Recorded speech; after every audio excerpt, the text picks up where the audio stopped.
గుండెలు అదురుతాయో ఆ వ్యక్తే కలియుగ భీమా మా రఘురామా.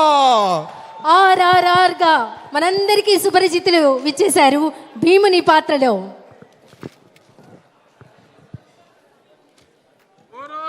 మాయాజ్యోత విజయ మధు మదోన్మత్త సుయోధన దారుని రాజ్య సంపద మదంబున కోమలి కృష్ణ జూచి రంబోరు నిజోరు దేశమున నుండగ పిలిచిన ఈ దురాత్మ దుర్వారమదీయ బాహు పరివర్తిత చండ గదా విఘాత భగ్నోరు రుధోరు చేసద సుయోధనుగ్ర రణాంగ్రలంబునన్.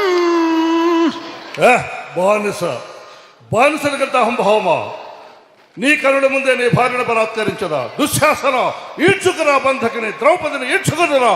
ఏ దుశ్శాసన, గురురుద్ధ బాంధవులనే చూచుచుండ మధో గురుడై ద్రౌపదినిట్లు చేసిన కలం దుశ్శాసనం.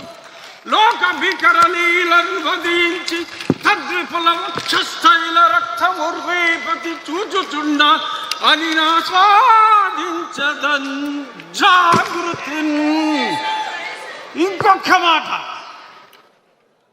నా జన్మదినము నాడు నన్ను కారాగారములో బంధించిన ఈ అభినవ దుర్యోధన దుశ్శాసన కీచకులను ఈ శ్రీకృష్ణుని అండతో ఆ నికృష్టులను పరిమార్చద.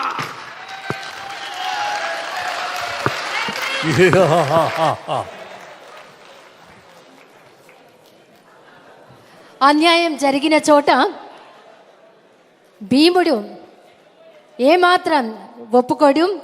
అపర భీముడు. RRR మన డిప్యూటీ స్పీకర్ రఘురామకృష్ణన్ రాజు గారు భీముడి ఏకపాత్రాభినయం మరొక్కసారి గట్టిగా మనం కరతాళ ధ్వనులు అందిద్దాం. అన్యాయాన్ని ఖండించే పాత్ర పోషించినటువంటి కలియుగ భీమా, మనందరి రఘురామ అన్న మాటల నిలువెత్తు నిదర్శనంగా నిలిచినటువంటి గదాసురుడు భీముని యొక్క పాత్ర పోషించినటువంటి రఘురామకృష్ణరాజు గారికి హృదయపూర్వక ధన్యవాదాలు తెలియజేస్తున్నాను. ఈ నేల మా తల్లి, దానికి పన్ను అడిగే హక్కు మీకు లేదు. ధైర్యం ఉన్నవాడే రాజు, భయపడేవాడు దాసుడు. స్వేచ్ఛ కోసం పోరాడడం మా హక్కు.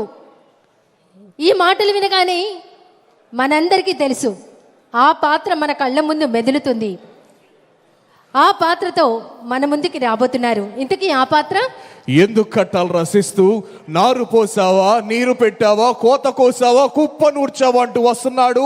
అదిగో అతి భయంకరుడు కట్ట బ్రహ్మణ, అది వీర పాండ్య వంశాంకుర సింహ గర్జన అంటూ ముందుకు వస్తున్నారు ఆంధ్రప్రదేశ్ రాష్ట్ర టూరిజం మినిస్టర్ శ్రీ కందుల దుర్గేష్ గారు. ఆంధ్రప్రదేశ్ రాష్ట్ర సాంస్కృతిక పర్యాటక సినిమాటోగ్రఫీ శాఖ మార్చిలు గౌరవనీయులు శ్రీ కందుల దుర్గేష్ గారు.